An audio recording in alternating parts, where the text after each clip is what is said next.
song. Yung song po na The Fire of Your Love. Subukan niyo pong ibigay ang love sa loob ng bahay niyo, sa loob ng bawat miyembro, sa bawat miyembro ng pamilya, yung love.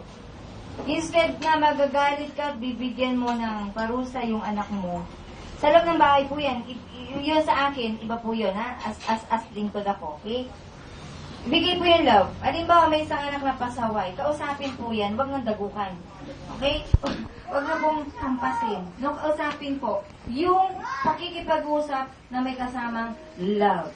Amen. Ang po ng lahat ay pag-ibig, pag-ibig. Kung yung isang tao, kaya nakakagawa ng hindi maganda, may problema po yan, psychological, ha? So, kayo po ang umunawa. Tandaan niyo po yan. Yun po yung parang nangyari kay Gilbert.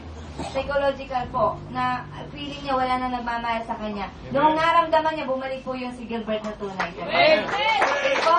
So yun po, the power of your love, the power of love of God, of Jesus Christ, yun po ang ating ibigay sa bawat isa. Okay po?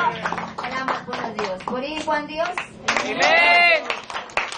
So lahat po ng mga kabataan lapit sa mga nanay, tatay, mag-bless. O, sa lola, lolo.